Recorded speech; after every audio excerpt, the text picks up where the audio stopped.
തിരുവനന്തപുരത്തുണ്ട്. മന്ത്രി എ.പി. അനിൽകുമാറുണ്ട്. അവർ ഉടൻ തന്നെ ഈ മേപ്പാടിയിലേക്ക് ആന്റണി, മന്ത്രി ടി സിദ്ദിഖ് ഇപ്പോൾ സംസാരിക്കുകയാണ്. അവിടുത്തെ അവസ്ഥ വിശദീകരിക്കുകയാണ്. അത് നമുക്ക് നോക്കാം. വേണ്ടി നിർദ്ദേശം കൊടുത്തിട്ടുണ്ട്. ഫയർഫോഴ്സിന്റെ സംവിധാനം ഓൾറെഡി സ്ഥലത്തെത്തി. ഇതിന്റെ റെസ്ക്യൂ ഓപ്പറേഷൻസും പരിശോധനകളും ആരംഭം കുറിച്ചിട്ടുണ്ട്. ഇതുമായി ബന്ധപ്പെട്ടുകൊണ്ട് മറ്റൊരു കാര്യം പറയാനുള്ളത്, നേരത്തെ ഈ മണ്ണ് ഇപ്പോൾ മറ്റുള്ള കാര്യങ്ങളിലേക്കൊന്നും പോകുന്നില്ല. പക്ഷേ അശാസ്ത്രീയമായ രീതിയിലാണ് ഈ മണ്ണ് തുടക്കത്തിൽ തന്നെ, ഇത്ര നേരത്തെ ഒരു നല്ല രീതിയിലുള്ള മഴ വയനാട്ടിൽ പെയ്തതാണ്. അതിനുശേഷം ഇപ്പോഴുണ്ടായിട്ടുള്ള ഈ ചെറിയ രീതിയിലുള്ള ഈ മഴയിൽ ഇങ്ങനെ അപകടം സംഭവിക്കും എന്നുള്ളതിൻ്റെ സൂചന വളരെ കൃത്യമായി മീറ്റിങ്ങിലും അല്ലാതെയും കൊങ്കൺ അധികൃതരുടെ മീറ്റിംഗിൽ ഉൾപ്പെടെ നൽകിയിരുന്നതാണ്. പക്ഷേ അതിൽ വേണ്ട നടപടികൾ സ്വീകരിക്കുന്നതിനുള്ള പാളിച്ചയുണ്ടായിട്ടുണ്ട്. അത് സർക്കാർ ഗൗരവത്തോടു കൂടി കാണുന്നു. അതിൽ പരിശോധന ഉണ്ടാകും. എന്തുകൊണ്ടാണ് ഇത് സംഭവിച്ചത് എന്നുള്ളതും അതിൽ നിർദ്ദേശമനുസരിച്ച് മുന്നോട്ട് പോകാതിരുന്ന സാഹചര്യവും ഗൗരവമുള്ളതാണ്. അത് സർക്കാർ പരിശോധിക്കുന്നതാണ്.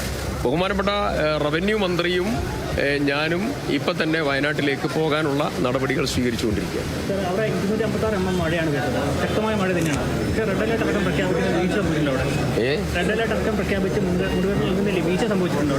അത് മഴയുടെ തോതെടുക്കാനും ആ തോത് KSDMA അതുപോലെ ജില്ലാ DDMA ഉൾപ്പെടെയുള്ളതായിരിക്കുന്ന DDMAയുടെ ഒരു സിസ്റ്റമുണ്ട്. പ്രൈവറ്റും പബ്ലിക്കും ഒരുമിച്ചുള്ളതായ ഒരു പ്രയാണമുണ്ട്.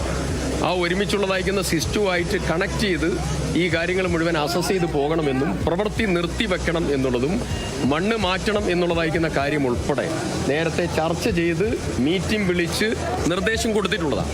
പിന്നെ എന്തുകൊണ്ട് ഈ കാര്യങ്ങൾ നടന്നില്ല എന്നുള്ളതിനെ സംബന്ധിച്ച് സീരിയസ് ആയിട്ടുള്ള കാര്യമാണ്. ഇത് മാത്രമല്ല, ഒരു കാര്യം കൂടെ, വയനാട് കൽപ്പറ്റയിലെ ടൗൺഷിപ്പിൽ വലിയ രീതിയിലുള്ളതായിരിക്കുന്ന മണ്ണ് നേരത്തെ ഒരു ദിവസം മഴ പെയ്തപ്പോൾ അർദ്ധരാത്രിയിൽ പോയി ഈ മണ്ണ് മുഴുവൻ ടൗൺഷിപ്പിൽ വ്യാപകമായി ഒന്നിച്ചു കൂട്ടിയിട്ടതായിരിക്കുന്ന സന്ദർഭമുണ്ട്. അവിടെയും നിർദ്ദേശം കൊടുത്തതാണ്. ആ നിർദ്ദേശത്തിലും തൃപ്തികരമായ രീതിയിലല്ല മുന്നോട്ട് പോയിട്ടുള്ളത്. അവിടെയും സീരിയസ് ആയിട്ടുള്ള ഇടപെടൽ ഉണ്ടാകണം. അതിനുള്ള മാർഗനിർദ്ദേശം കൊടുത്തത് പാലിക്കാതെ മുന്നോട്ട് പോകാൻ സമ്മതിക്കില്ല.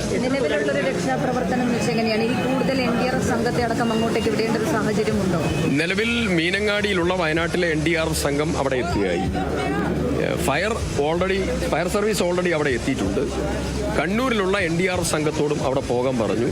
കൂടുതലുള്ളതായ ഏതെങ്കിലും ആളുകൾ പെട്ടോ എന്നുള്ള പരിശോധന ഉടൻ തന്നെ ആരംഭിക്കാൻ വേണ്ടി പറഞ്ഞിട്ടുണ്ട്. മഴക്കാലത്ത് പ്രവൃത്തി നടത്തരുത് എന്നുള്ളതും അവിടെ പ്രവൃത്തിയുമായി ബന്ധപ്പെട്ടുകൊണ്ട് ആളുകൾ ഉണ്ടാവരുത് എന്നുള്ളതും അവിടെയുള്ള 8 കുടുംബത്തെ മാറ്റിപ്പാർപ്പിക്കണം എന്നുള്ള കാര്യം ഉൾപ്പെടെ എല്ലാ നിർദ്ദേശവും നേരത്തെ നൽകിയിരുന്നതാണ്. എത്ര തൊഴിലാളികൾ അവിടെ ഉണ്ടെന്നുള്ള വിവരം അതിൽ ഞാൻ ഇന്ന് കലക്ടർ എന്നോട് പറഞ്ഞിട്ടുള്ള ഒരു വിവരം, ഈ വെള്ളം പോകുന്നതിന് വേണ്ടിയിട്ടുള്ള ഒരു വഴി ക്രമീകരിക്കുന്നതുമായി ബന്ധപ്പെട്ടതായിരിക്കുന്ന ഒരു കാര്യം ഉൾപ്പെടെ തൊഴിലാളികൾ ഉൾപ്പെടെ അവിടെ ഉണ്ടായിരുന്നു. അങ്ങനെയൊക്കെ പല രീതിയിലുള്ള പ്രശ്നങ്ങൾ ഇതിൽ അപകടത്തിൽപ്പെട്ട ആളുകളുമായി ബന്ധപ്പെട്ടുകൊണ്ട് വന്നിട്ടുണ്ട്. അതൊക്കെ പരിശോധിച്ചു. എത്ര പേരാണെന്നുള്ള കൃത്യമായിട്ടുള്ള പൂർണ്ണമായിട്ടുള്ള വിവരം ലഭ്യമല്ല. അതുകൊണ്ട് പരിശോധന പൂർണ്ണ തോതിൽ ഉണ്ടാവും.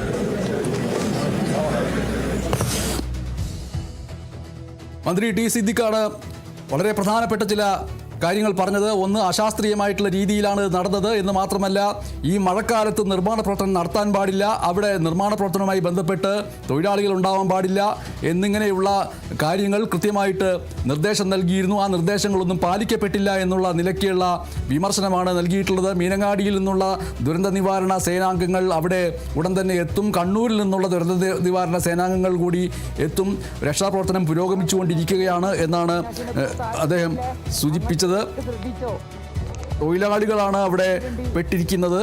അപ്പം ഒരുപക്ഷെ ഇതര സംസ്ഥാന തൊഴിലാളികൾ കൂടി ഉൾപ്പെട്ടിട്ടുണ്ട് എന്ന് മനസ്സിലാക്കേണ്ടിയിരിക്കുന്നു. വാഹനം കൂടി അതിൻ്റെ താഴേക്ക് പോയിട്ടുണ്ട് എന്നുള്ളതാണ് ചില റിപ്പോർട്ടുകൾ സൂചിപ്പിക്കുന്നത്. ഒപ്പം ഈ നിർമ്മാണ പ്രവർത്തനവുമായി ബന്ധപ്പെട്ട കരാറുകാരൊക്കെ അവിടെ ഉണ്ട് എന്നുള്ള റിപ്പോർട്ടുകളുണ്ട്. ആശുപത്രിയിലേക്ക് കൊണ്ടുപോയ 5 പേരിൽ ഒരാൾ മരിച്ചു എന്നുള്ള നിലയ്ക്കുള്ള റിപ്പോർട്ടുകൾ കൂടി വരികയാണ് ഒരു ഭാഗത്ത്.